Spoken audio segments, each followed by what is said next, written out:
And hello, everybody. Welcome to Tuesday night's NaratIv Live. It's good to be with you. I'm Zev Shalev. Eric Garland is with us again. How are you, Eric? To quote Keith Richards, it's great to be here. It's great to be anywhere. It's also great to be 7 days away from what I think is going to be a momentous election. I really am expecting a tremendous amount of votes for the Democrats. I know I'm sort of, everyone's talking about the exact opposite, about this red tide and about this red wave. I just don't see that happening. I think that in 7 days from now, we're going to have a watershed moment in American history where we really are going to see the Democrats, I would call it a landslide. A landslide might be a little excessive for what they may achieve, but I think they will win the Senate and the House. And I think there'll be all sorts of surprises in various state houses where some polls are showing that some state houses are going to flip to Democrats. And then, of course, the big governor's races and some other races are going to go Democrat too. So I'm feeling pretty bullish about the next 7 days. And, it all is up to Americans to actually just go out and do the voting that they need to do. I mean, I remember this always reminds me of South Africa's election in 1994, 27th of April, 1994 is the day that South Africa had its first sort of fully democratic elections, and people showed up in their millions, lined up in rows. Actually, I pulled up some pictures. I wonder if I can show them to you here. I'll have to pull them up again in a little bit and show it to you. But there's these long lineups of white, black, every kind of race you can imagine, all lining up peacefully around the country. Deciding on a new future, deciding to move themselves into a new dynamic. And I think that's what this election is about. I think this is going to be the election that the GOP gets counted out. And if they do get counted out, it means that the rest of us, the sane thinking part of the population is able to actually forge a new America that is going to be far more equitable and far more about what the founders of this country promised than ever before. So that's my hope for next Tuesday. I'm putting all my energy into that, and I hope everyone votes away as we try to save democracy in just 7 days. And I think we have a good shot of it. Well, I mean, it's really special that you can share that with our American audience here, that this is a precious thing to be able to have your vote counted, your voice heard. And I think the Australians have had the best deal with democracy sausages. If you vote, you get free sausage, which is, and they have like a department of democracy. I'm not making this up. It would be a good joke, but they really do this. And I'm like, those are civilized people. It's like, how do we get them to vote? It's illegal not to vote. And if you go vote, you get sausages. But in other places, people stayed in prison 20, 30 years. They were willing to be subject to all kinds of violence and indignity. And you got to watch it go over to that first vote in the new South Africa. Yeah, it was really a remarkable moment in time. I mean, it was truly historic, obviously. And to just be working at a local radio station, there's one of my first jobs in journalism. I was like just loving every minute of it, obviously. But that morning, we were nervous. There was a little bit of nervousness in the air. And our choppers, the choppers who do the traffic reports for our local radio station, were the first sign that things were going to go well. Because then, they were up in the air and they were like going to all the polling booths and the polling stations saying, no, this looks peaceful. It actually looks fine. People are getting along just fine, standing in line, having a democratic process, getting to see each other, and quite joyously so. And wow. Then, as we know, it landed up being the election that elected Nelson Mandela, the president of South Africa, a very different new South Africa, where the whole course of South Africa changed. And I think next Tuesday is really that kind of day. You could really see that happen. Now, you met Nelson Mandela, didn't you? Yeah, I met him a couple of times. When I say meet, I am so in awe of the guy that I didn't actually, just a very young junior producer, I was there and I said hello, but I did not interact in a meaningful way. But I'll tell you, there's a beautiful story where he came to this radio station, Radio 702, where I was working late at night for a talk show that I was producing to answer calls. And it was a pretty big deal. Mandela was coming around during the election campaign. And so he comes in there, and there's, the executives of the radio station had laid out this very nice, table of food and all sorts of stuff, as they would for any VIP guest. And he arrives, he's gracious to everybody. His soul enters a room like well before he does. You just feel him in the space, and then he comes in and he's just this smile beaming out of him, and he's, after that kind of years of imprisonment, just to have that kind of beauty that he had, it was remarkable. But he also had this beauty where he didn't talk to all the executives. I mean, he did say hi to all the executives, but the person that he actually landed up sitting next to was the station cleaner who had been there cleaning the studios every night. And he sat down with her, and he had a piece of cake with her, and I don't know what they spoke about because I didn't speak Xhosa at the time. But it was one of those moments where you thought, "Oh, this is just a precious human being who is single-handedly changed a country." And it was single-handedly. It was something he did just on his own. And I've had the honor of meeting people like Barack Obama, same kind of vibe, although it's certainly not as deep and as suffering as Nelson Mandela was. But certainly great to be able to meet those kinds of people and then see them get to where they to see their fulfillment of their dream. The night before, by the way, I should tell you, it was tense as anything. Like nothing felt like it was going to hold together. I was on the phone with Nelson Mandela's people demanding we get the first interview with him, which we did the next morning on a broken telephone, and also interviewing Mangosuthu. Wait, you get the first interview with Nelson Mandela? Yes, one of my greatest bookings ever was to get the first interview with Nelson Mandela, and it was because I went to his spokesperson and I said, after the elections. This is after the elections. So it's after he cast his vote, I got the first interview. And I did this because they were going to give it to the government broadcasters, the SABC. And I literally blew up to Carl Niehaus, who was then his spokesperson at the night before. And I said, Carl, after everything, because I'd worked at this radio station that was pretty, democratic leaning and independent and was right there all the way through the entire thing. And I was like, after everything we've done for you, you're going to let this, let government broadcasters have you first? And he reneged. He's actually said, yeah, I'm not going to do that. I'm going to give it to you. So it landed up being a very broken phone conversation over a cell phone, and Nelson Mandela was hard of hearing.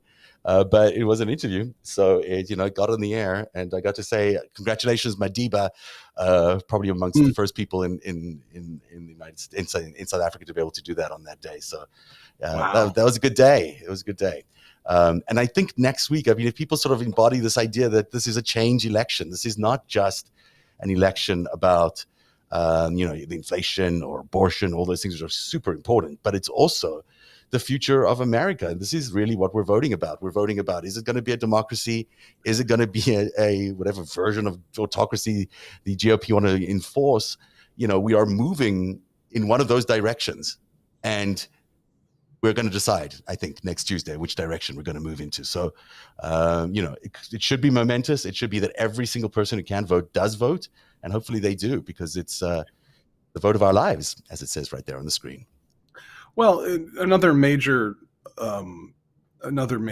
facet of this election is it comes on the heels of one that we're still investigating that was so beset by violence and controversy.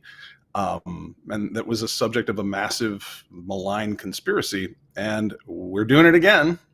And the question is, what's different? The U.S. attorney's offices have been naming their election officers. Now, this is the U.S. attorney. So there's the feds, the DOJ, because those guys are tireless these days. They are announcing, who the points of contact are for anything that smacks of criminality, fraud. We're on it. So it's like, if you're worried that your vote is somehow going to be tampered with, there are more eyes on how this is all working than there has ever been. And on top of that, the turnout is extremely high. With the early voting data is coming in. This is not a typical midterm election. It is not. It's almost assured that when one party takes over the White House, that there's a backlash. It's a very common trope and pattern, and it's certainly the numbers in some of the elections that we're seeing in some of the poll data, like Sherry Beasley versus Ted Budd in North Carolina. I just saw that's down to a 1-point race. Interesting. There, and 25 million people. have cast their votes. Most of those people are Democrats already. Now, they're not the younger demographic, apparently. They're still, the younger demographic is probably going to show up on that day, which is actually quite good because it means that there is going to be a buildup into that day as well. But the fact that 25 million people have already voted, I mean, that's a lot of votes. Yeah.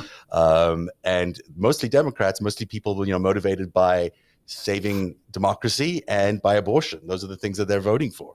And that's, I'd be listening to the closing arguments by Obama and Biden. And, that's the theme. The theme is democracy matters. Who you represent matters. It'll change your life. It could change your life.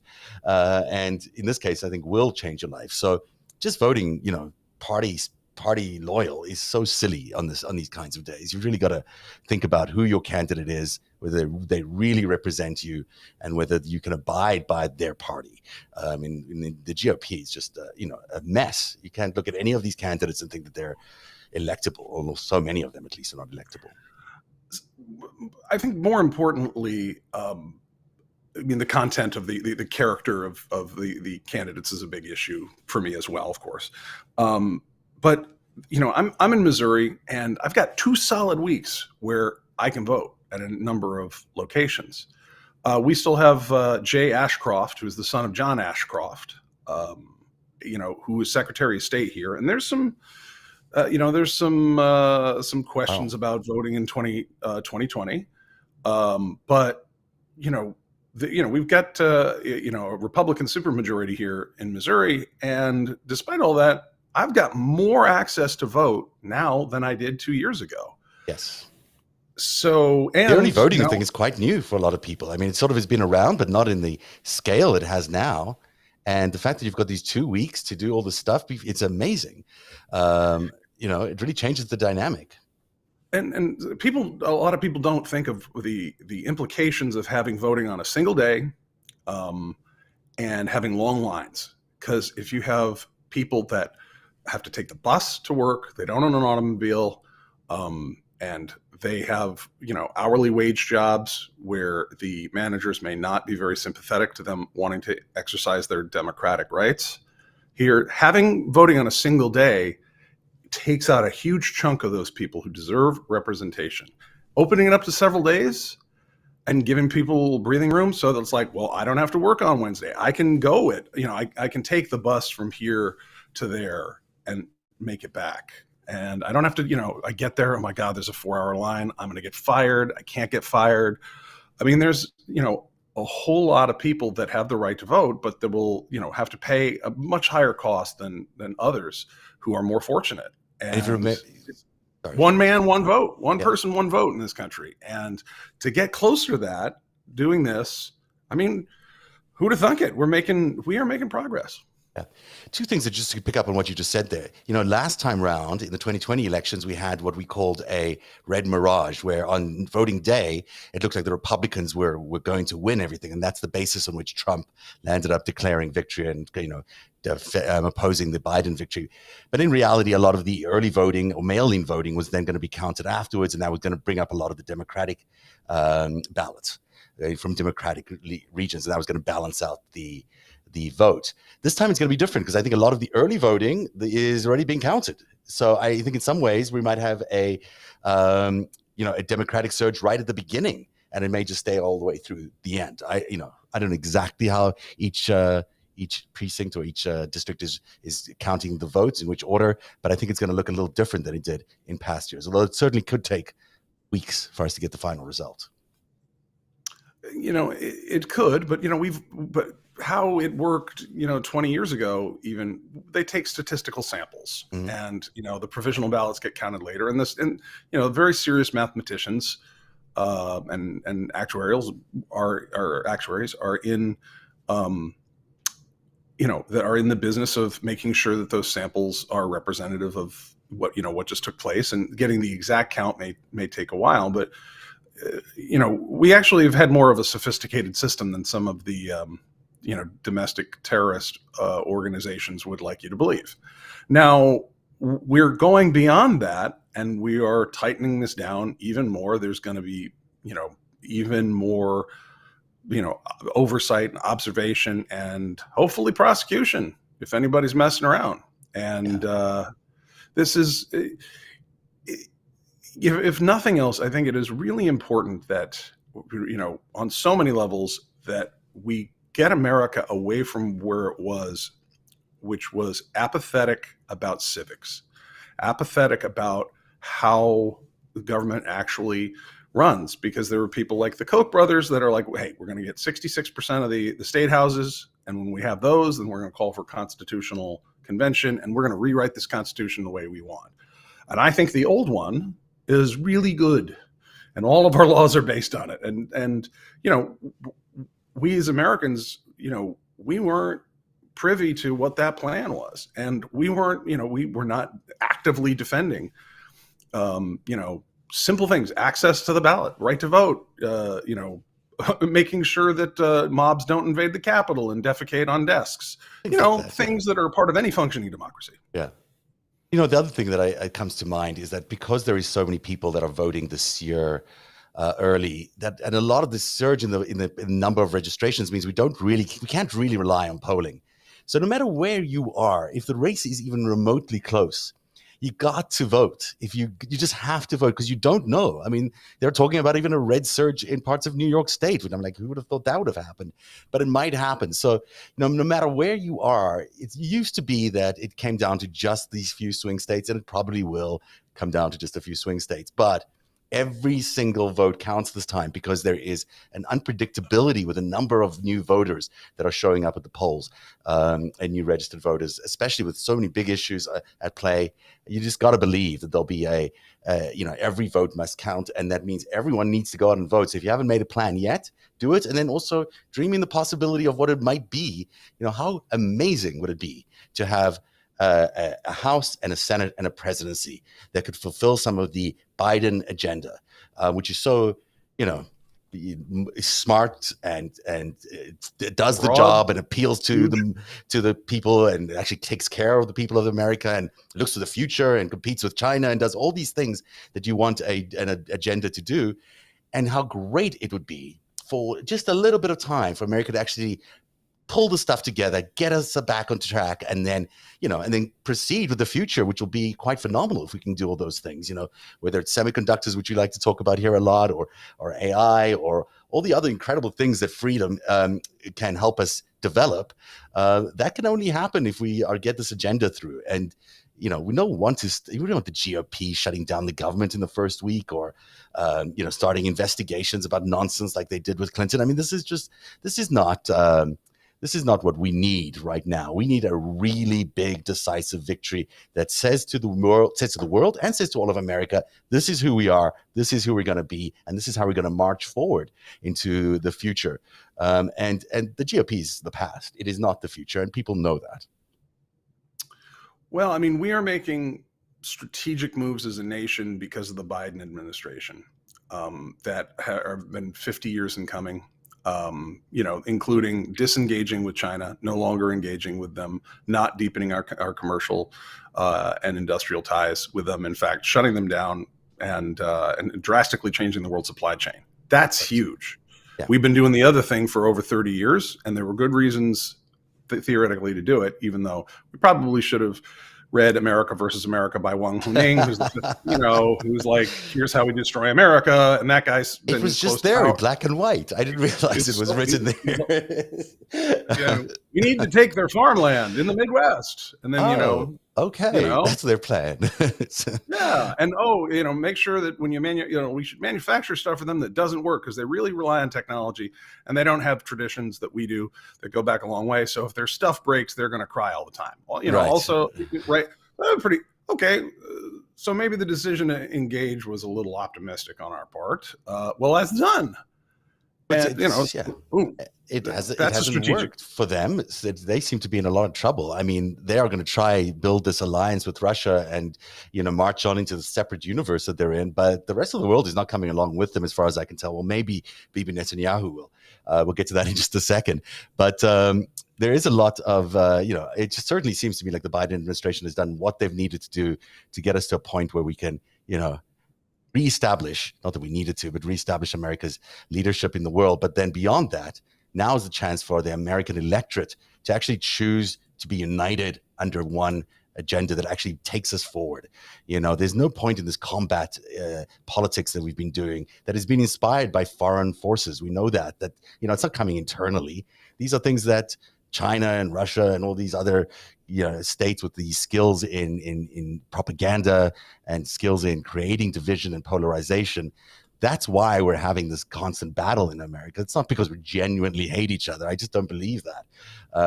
I think that we just have to get rid of the party that sold out and march forward to the party that has a plan. And then beyond that, we need to rebuild a strong conservative party or conservative movement in this country that is like the old GOP was, because that really is where most of Americans are living. They're not living in MAGA world. They're not living out in the extremes, in the QAnons. They're not doing that. They're living in the middle of the spectrum, and that's where they should be. And most of them aren't driven by politics, but by their needs and economic issues. And when we're going to rip out the supply chain from China, and we're going to start making semiconductors in Southern Ohio. I forget what the calculation of investment is going to be, but it's in the gazillions. 50 billion or something. It's a lot. And then 100 million was just one plant in New York last week. And the interesting thing is, we're also that's going to create another competition in all the other stuff you need to make semiconductors in. So it's one thing building the semiconductors, but you need all the supplies for the semiconductors. That's going to create a whole other war, not a war, competition for those supplies. Competition, something we're not used to. America's good at that. Well, so Zev, do you know what Route 66 is? I do, of course, I know what Route 66 is. Yeah. All right, so you know this the Nat King Cole song. Yes. If you have a plan to travel west, and it goes down the cities.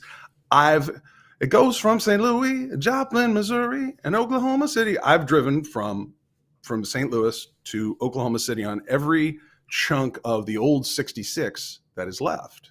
And the Eisenhower highway system overtook that after the war. But when you go down 66, the real 66, and you have to get onto it, and then you have to get off because somebody built a house in front of it. It's wild.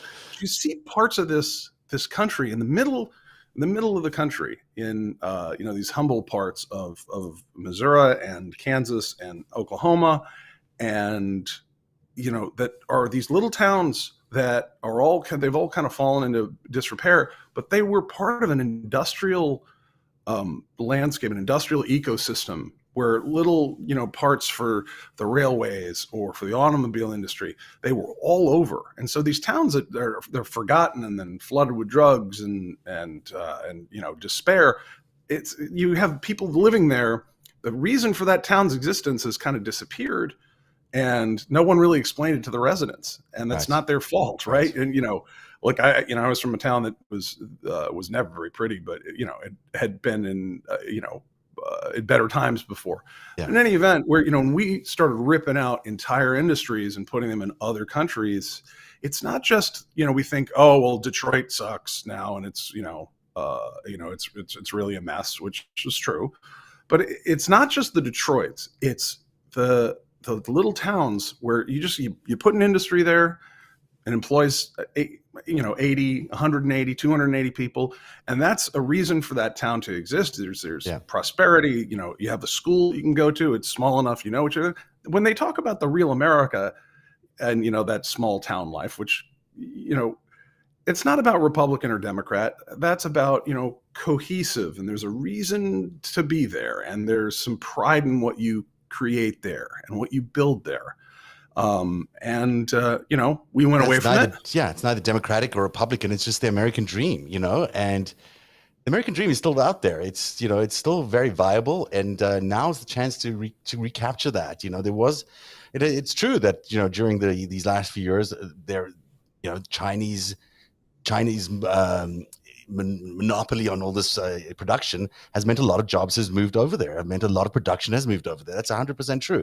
But that's going to come back now. We can build that. There's nothing that says we can't do any of the things that they do in China in the United States. It's all perfectly okay for us to do it in the United States, and we should be doing it. We have people who are smart and capable and can do it, and we have new technologies that are going to make it more efficient and easy to do. And why not? Why not? Why do we have to, Why do we have to send it to China if they're not going to play the game that we want to play with them? Let's talk a little bit about what's in the news, because we've just spoken for 30 minutes about just our opening dreams and ambitions for next week, which is great. And thank you, Eric, for being so bold and just magnanimous about everything you say, because I think you're right about that old dream of a small town just rebuilding itself, and I think that's almost can be a town by town thing, where every town sort of rethinks itself and re-understands itself in a new paradigm. We've got new industries and self-sustainability and all this other stuff coming to that town. It can revitalize small communities everywhere, and should. Sea to shining sea. Yes, exactly. Pelosi. I said Pelosi who done it, because I am going to just go out on a limb here and say, okay, there was a guy who attacked the speaker's husband, yes. For political motives, yes. But it feels to me like maybe someone behind the scenes is prodding all this, because it does, certainly benefit one party or the other, or certainly one party, and then also elements within the other party. But, when I looked at the Republican immediate conspiracy theory that popped up through Elon Musk's account on Twitter, I was like, wait a second. They've already got a conspiracy theory about him having a lover and all this other stuff. Which is completely untrue, of course, but they had already concocted this within seconds of the news breaking. It's got suspicious for me. It got, I don't know who's responsible for it. And we know that the guy is Mr. DePap, also Canadian, by the way. But on the other hand, I don't think that he's just him. I just feel like it's the timing of these kinds of things don't just happen so close to an election, so conveniently close to an election, where Pelosi is such a target as she is this week of the GOP. Normally these things are, if they're going to happen in this kind of staging, it's going to happen probably through a coordinated method. That's just my opinion. I don't have any facts to bear that out, but it's a I got a couple of facts that'll color that. Okay, go for it. So first of all, the DePap's construction as a name is very, very unusual. It's neither French nor Italian. So that's interesting. I guess the suspect took it from his stepfather, which is an unusual matter. But he was down in the United States here, apparently in a relationship with a woman named Olesya Taub, who is a Russian-born nudity activist. Ah, yes. There are some details here that are not very typical, even for crazy people who want to hurt others. It's like, okay, so you're from Canada, sort of, but it's not your original birth, and you're here with your Russian nudity activist girlfriend. And you're attacking the speaker's husband because you care about these policies, but it's just weird. You're Canadian. No, I'm Canadian, and I care about American policies too, but I'm also American, so I get to do a little bit of both. So that's the Pelosi story. I don't have very much else to say about it, except that we hope he gets better. And the family has now heard the 911 tapes. They know what, as much as possible about what went down there. I think there's still a lot of investigation to be done as to who, inspired this beyond just this one activist, but maybe it was just a lone QAnon guy who just decided to do this crazy thing. It certainly reminds us that the Pelosi's have an interesting history. Sure do. She is a daughter of a congressman who with a fairly significant mob support base.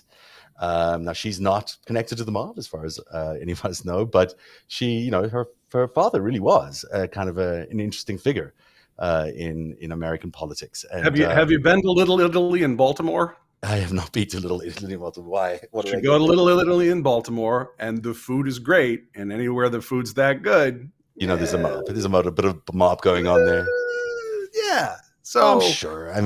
Go to any Little Italy and you'll find the mob there. That's what they're there for. That's what they do.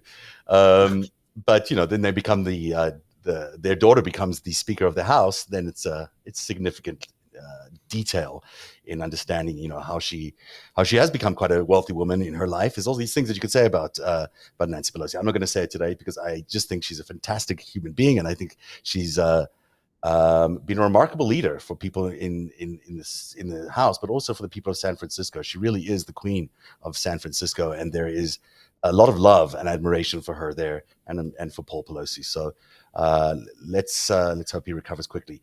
What should we go to next? Mr. Lindsey Graham is going to have to testify in the Georgia inquiry.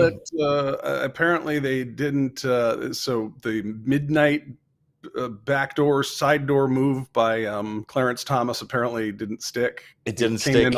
It didn't stick. The upside down shadow docket that he issued a papal fiat from. It's like, okay, that's interesting. Well, Lindsey's on. Lindsey's going to have to testify because, you do have to actually respond to these things if you're a U.S. senator or any other citizen of the country.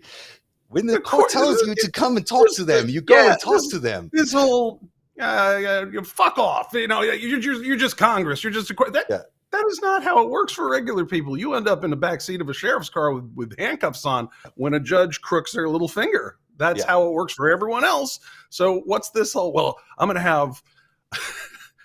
have the Supreme Court justice whose wife was part of trying to overthrow this very state selection. He's going to sneak in the side door and say that abracadabra, I don't have to do it. It's ridiculous. It's ridiculous. And I don't know what the GOP gets off doing this. Sorry, I haven't popped off or ranted in a while. He's a JAG. He's a judge advocate general. He's a colonel in the Air Force. He's an attorney his whole life. And he's like, pish posh, your grand jury subpoena.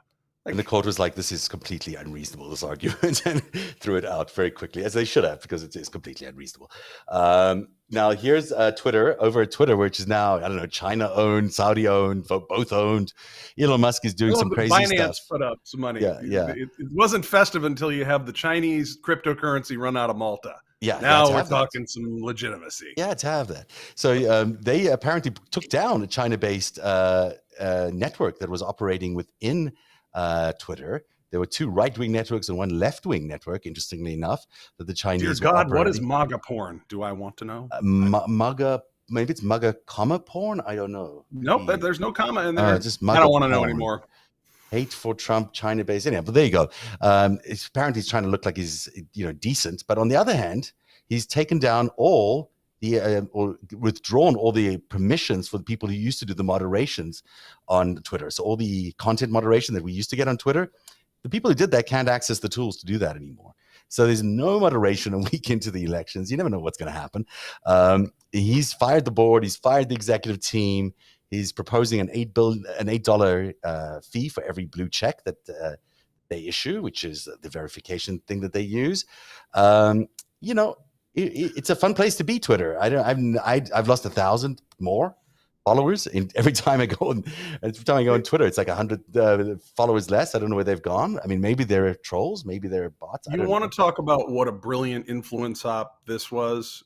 We're in the middle of this really important election.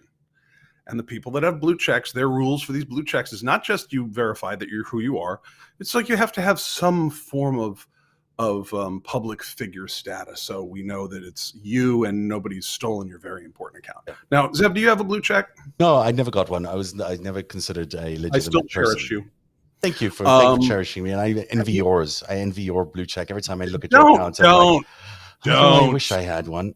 Don't. It's not that actually. I never do that, but it's annoying not to have one when you should have one. And for political reasons or whatever, they've excluded a bunch of us, and the thresholds to get them are so ridiculous. No one wants to go through them. But so the people that have them work for major journalistic outlets or have been commented on in those outlets. I don't know, but that's a very self-regarding. The media is a very self-regarding crew, and so if you want people who would normally be making comments and doing content about the abortion laws that are endangering women's health care, or anything really about the election, and you stop with this hey, we'll let anyone in for $8, and all these self-important people stop everything and go, oh, let's talk about me.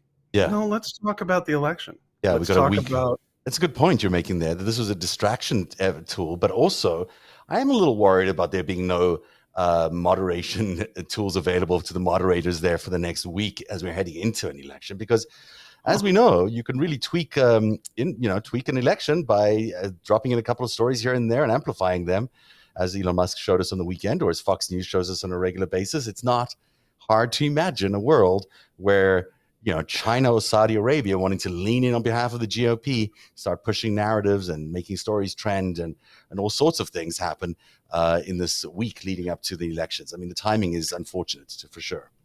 All right. So do you know who runs like the top 3 television channels in France?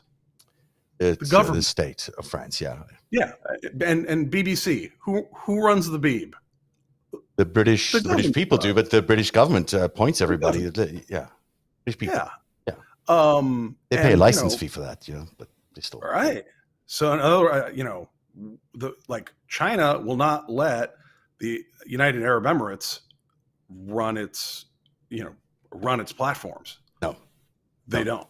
They wouldn't let America run its platforms. Never mind. The Chinese, like you and I could put together the world's biggest hedge fund, and Beijing ain't going to sell us their, WeChat. How are they? No. I would love it. No, I mean, it's. I don't understand. Please sit on the API where all of your citizens are talking. I'm sure I would not construct an enormous intelligence operation personally out of that. Yeah, I'm sure you wouldn't. I trust you, Eric. Please go. Have at it. Take the entire system. Go for it.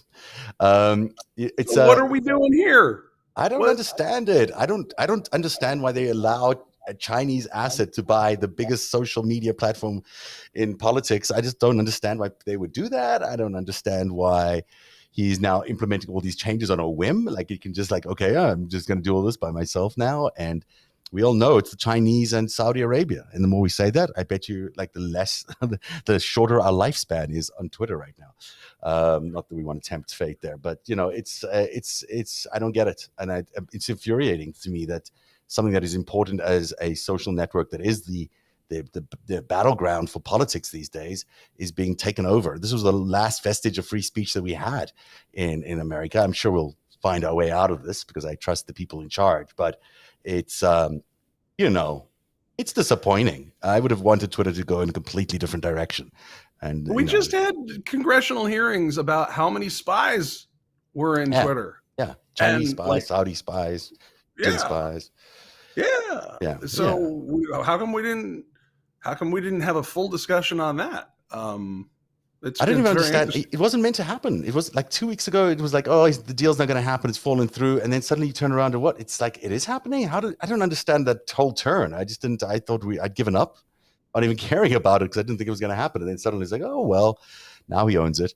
I'm sure the people there are desperate because it can't be a fun place to work right now. He's like, doing a witch hunt for who supports him and who doesn't support him. It's not exactly, it's not necessarily a positive vibe over there, but it's still a good place to work. And I'm sure a lot of people are trying to figure out how they're going to survive the Elon years there. So I was going to play we should talk a little bit about this before we go away, because it is important that Jair, I don't know if I'm saying his name correctly, Bolsonaro, is no longer likely to be the president of Brazil, though he hasn't quite conceded yet.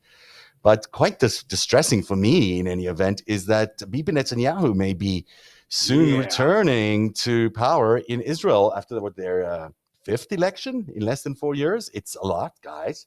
Get your stuff together, because I'll tell you why I think this is really important, because I do think Bibi is in the Chinese camp. He is, Israel more than any other country can sort of change the balance of power in the world just by leaning itself into the United States or leaning itself into China. Bibi's leaned into China. I mean, he's very, very leaned into China. So the fact that he's back is going to, or might be back, it can really screw the balance of power that Biden has tried to position the world in since 2016. So since 2020 at least. Israel is a democracy. They get to choose whoever they want to choose, but this guy's a criminal. This guy's had enough time in power to realize what a terrible influence he is. He meddled in America's elections in 2016. You think it's a good idea to let the guy back in? No, it's not a good idea. And his criminal trials are not complete yet. Yeah. And he's got a few of them. He's, basically Donald Trump. It's basically, it's the same thing. Come on. Donald Trump, who's actually been charged with crimes. Yeah. Trump, we're still waiting. Yeah, that's true.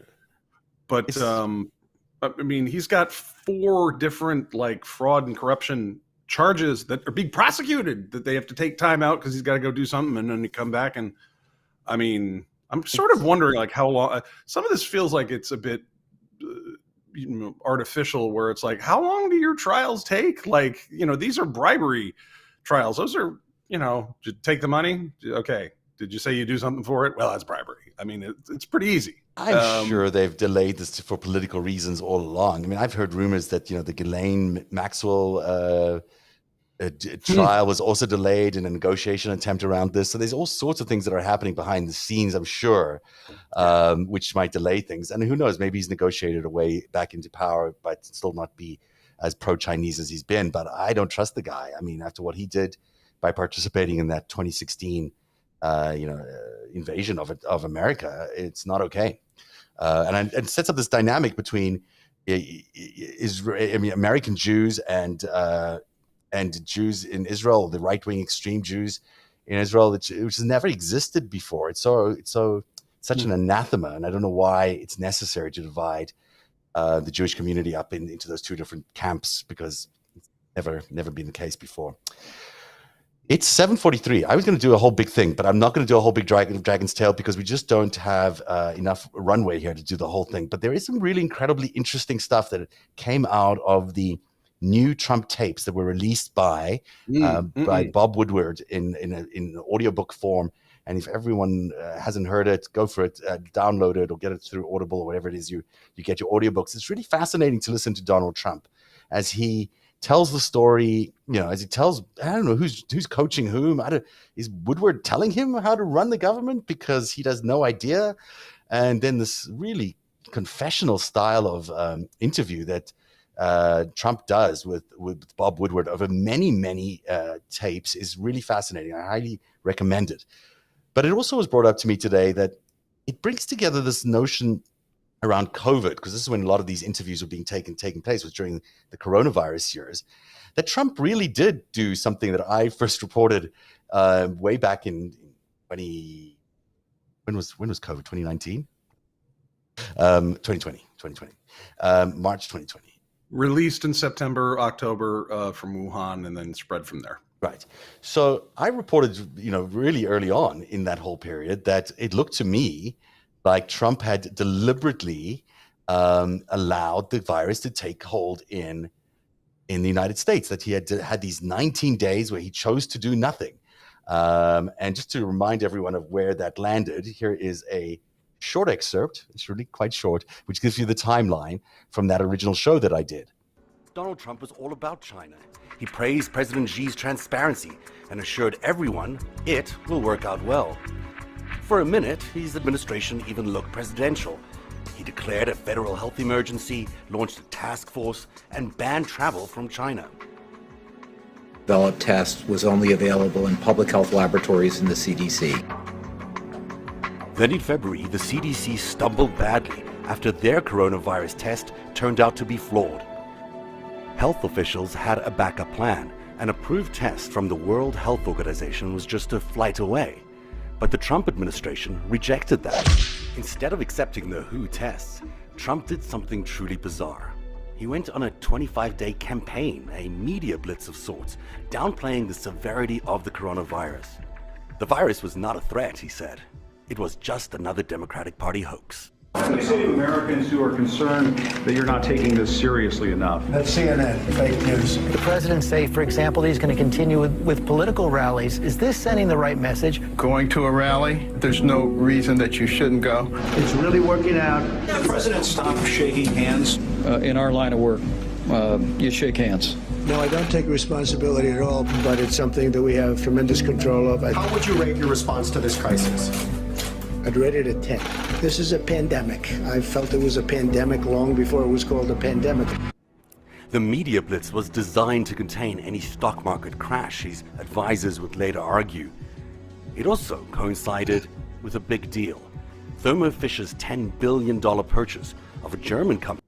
We'll leave it there because that Thermo Fisher deal actually landed up never happening because of some of this reporting. But it's clear to me, and it was certainly my research bore out, that the 25-day tour is when coronavirus took hold in America. It was 25 days of non-action, of allowing the virus to spread. So then comes the interview with Woodward and Trump, and these are tapes taken from the time, and it just reinforces this fact that Donald Trump willfully allowed coronavirus to spread into America. There's one date on that timeline you missed. I just want to throw in. Yeah. Okay, so there was the impeachment, right? Yeah. So the vote was on the 4th or 5th of February, and the next day, Mike Pompeo wrapped up a bunch of our ventilators from our strategic national stockpile and personal protective equipment and shipped it to China. So we wouldn't have it. And so here's a couple of clips. This is this is about the conversation that Trump had with Xi Jinping as soon as he found out that the coronavirus was spread into Wuhan as it had been. This is the conversation as he described it to Woodward. It's incredible stuff. Listen to this. In fact, you might want to listen to this. And so what was President Xi saying yesterday? Well, we were talking mostly about the virus, and I think he's going to have it in good shape, but, it's a very tricky situation. Indeed, it goes through air, Bob. That's always tougher than the touch. The touch, you don't have to touch things, right? But the air, you just breathe the air, and that's how it's passed. And so that's a very tricky one. That's a very delicate one. It's also more deadly than your strenuous flus. People don't realize we lose 25,000, 30,000 people a year here. Who would ever think that, right? I know. It's pretty amazing. And then I say, well, is that the same thing? This is more deadly. This is 5 per. This is 5% versus 1% and less than 1%. So this is deadly stuff. But he's got it.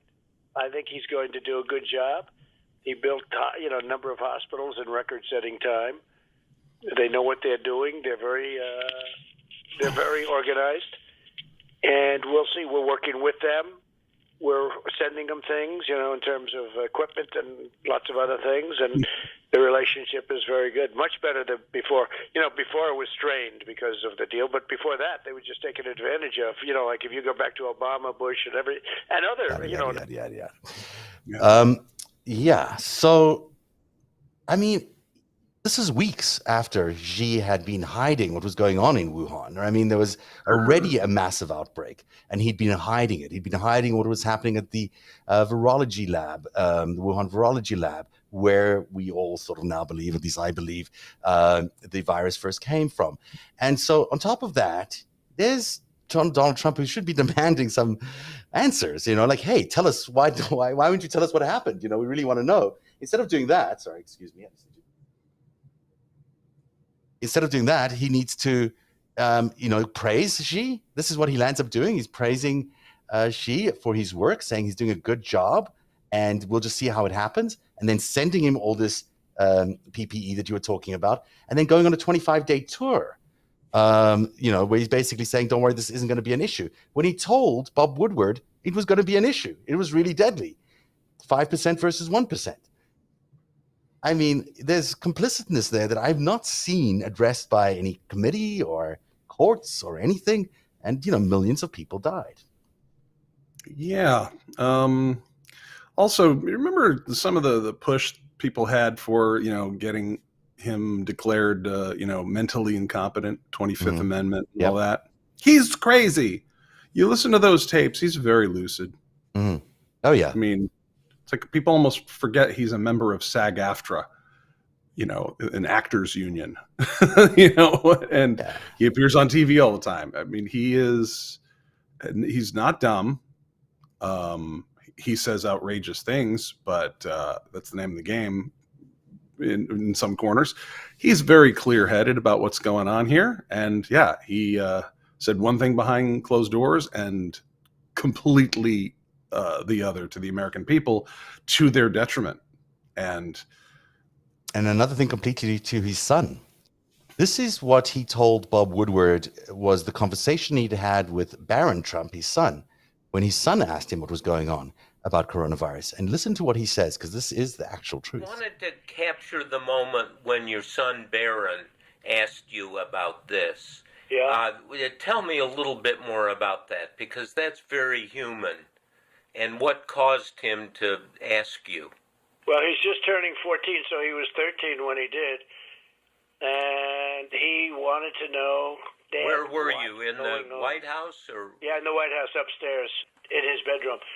He said, Dad, what's going on? What's going on? You know, sort of cute from a young kid, smart kid, good kid. But he goes, what's going on? You know, because it's so abnormal when you look at all of this stuff. And, you know, you turn on the news and they show a lot of places that got hit. Tell you, a very big moment was when So just finish with Barron, if you would, sir. So he asked you, what's going on? Did he cite anything that he had heard? Or No, but he sees it. He sees it on television. You know, he watches little television and he sees it. And I mean, honestly, Bob, and you've seen a lot of things and you've covered a lot of the biggest things ever, but have you ever seen anything that has gotten, I mean, there's nothing else even that they talk about. They don't talk about anything else. And they did on NBC tonight a 6-minute segment about how to wash your hands perfectly. Yeah, so imagine that. Nobody's ever seen anything like this. So you told Barron, you said it's bad, and then I said no. I said it's a very bad thing, but we're going to straighten it out. Did he have any other questions about he said, how are you? I said it came out of China, Barron. Pure and simple. It came out of China, and it should have been stopped. And to be honest with you, Barron, they should have let it be known it was a problem 2 months earlier, and the world would not. We have 141 countries have it now, and I said the world wouldn't have a problem. We could have stopped it easily, and they didn't want to do that. They waited and waited, kept it secret. Then we started hearing things coming out. I told him how it was working, and I said, and now the whole world is infected and inflicted with this. And did he seem comforted by it, or did he wanted to? Okay, so that's really the end of that clip. So he did know everything about the Chinese delay and about the secrets they were keeping and all of that. Yet he still went out publicly and praised Xi. He still went out and supported him. And then he went on his own 3-week delay of coronavirus implementation of, emergency rule in the United States while he was denying it happened. I mean, what is going on between these two leaders that got them to each keep these events secret? I mean, I don't know. This strikes me as one of the biggest stories ever and involved, millions of people dying and a massive attack of biological warfare on a country, possibly. I would lean into that direction. And it's sort of one of these things, oh, well, just 1 million people died or whatever. But it's crazy that this happened in the way it did and that the president was allowed to neglect his duties, not look after the American people for that period of time, and even think about rerunning. I mean, that's crazy. There is a lot to this story. We could do a lot just on the insider trading done by members of the government who made very curiously timed trades, and that's and we've had proposals to make that illegal, and then some people have been opposed to that for some reason. There's a lot of this that is going to be probably hard to deal with in public if for no other reason that you're talking about military intelligence level information here. This is, the Pentagon has its own medical intelligence division. I forget where it's organized under. But we also have the CIA. We have a number of manners of measuring what's going on. A lot of that's going to be top secret and classified. But almost everyone agrees now. I think not almost everyone, but there's certainly all the latest reporting just out this week and all the latest analysis again is pointing to the lab as being the origin of this particular virus, and there being no other animal that's been identified as the origin of this. So every few weeks you get a different version of this, and different sides argue their point of view. But considering it's been this long and no other intermediary animal has been discovered, it just seems like it came from that lab. I mean, it's sort of hard to imagine it came from anywhere else. Maybe not deliberate, maybe it was just an accident, but it certainly looks like that's where the outbreak began. And there were weeks of the Chinese Communist Party keeping its secrets. And then there were weeks where Donald Trump did downplay it, even though he was taking it quite seriously at the beginning. I would like to know, just as a citizen of the world, what happened in those weeks to cause that to happen. And, it can't just be accidental that we sent off our PPE to them. Of course not. I mean, and how many of the tests did we get back that were inaccurate? How much DNA, genetic information about American citizens was generated, and where'd that data go? Mm-hmm. And how much did these pharmaceutical companies that are really problematic, some of them, how much did they know about this in advance? There's some questions there. Those are all big questions. Big Morning questions. We do need to get the answers to them. I do think they'll have a coronavirus committee set up by next. I mean, they've had a few, but they might do one in the next House. And if that, I'll be interested to see what comes out of that. And I do hope the DOJ starts investigating Trump for some of this stuff too, because millions of people died because of this pandemic, and it caused enormous hardship for many, many others. But back to the elections. You have 7 days now to save democracy and save us from the likes of Donald Trump, and Jair Bolsonaro and whatever. It's America's chance now to express itself, to show the world who they are.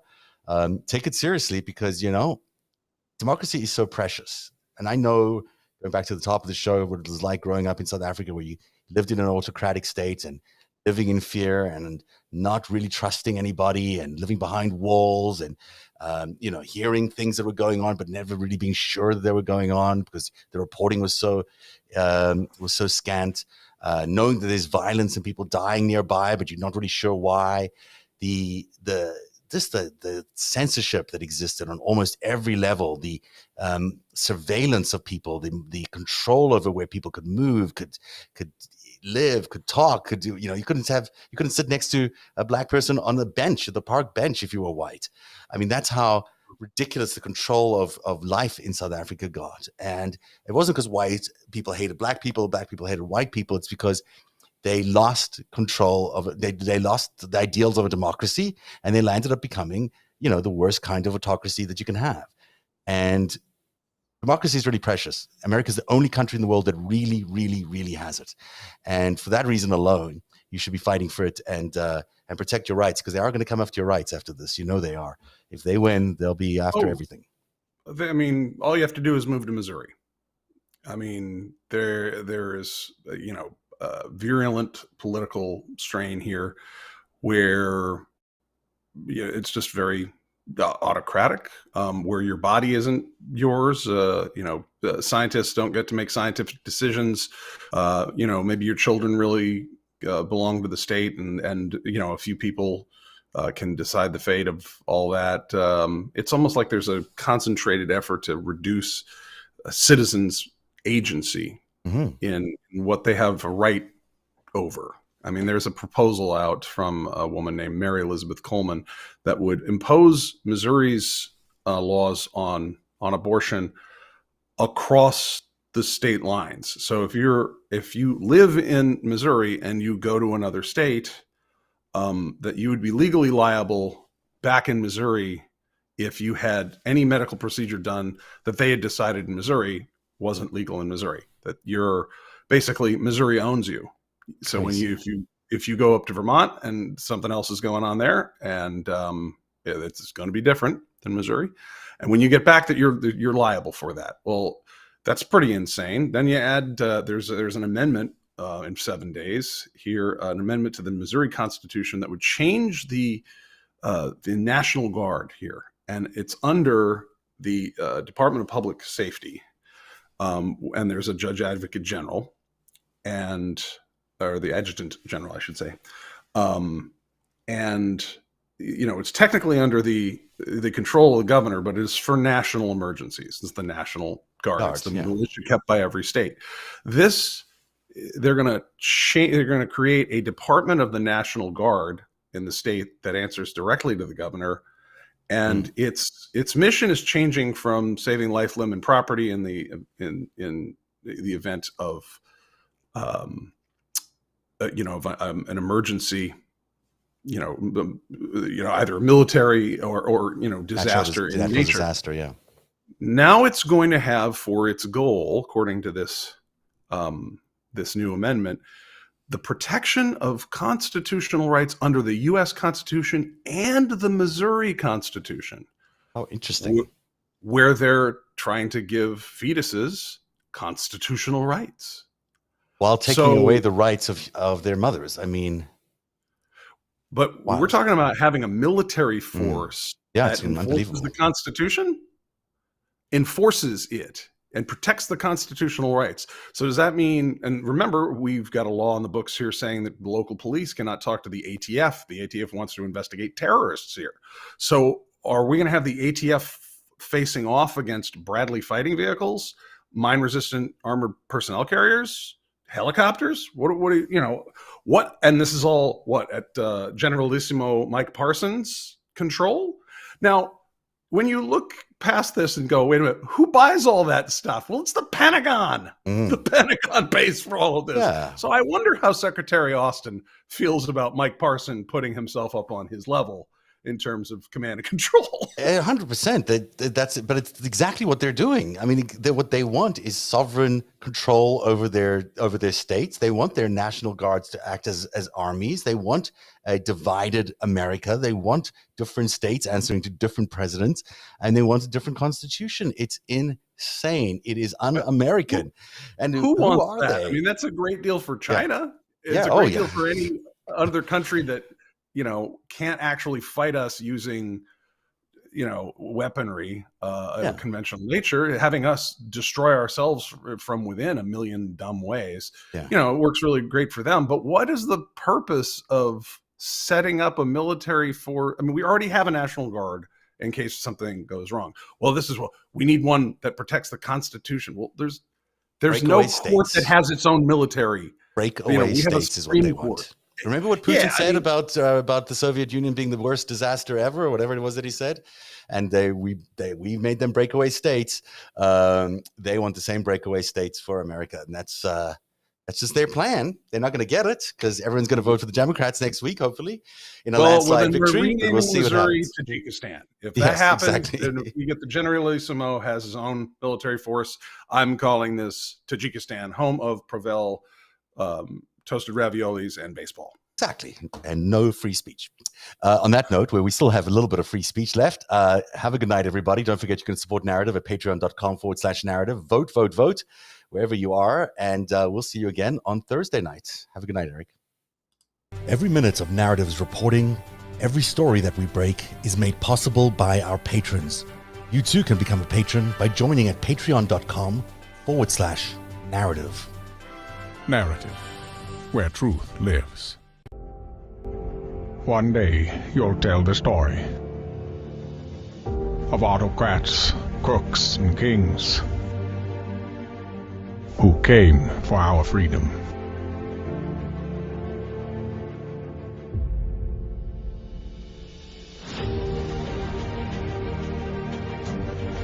A story of citizens who stood up to tyranny and won.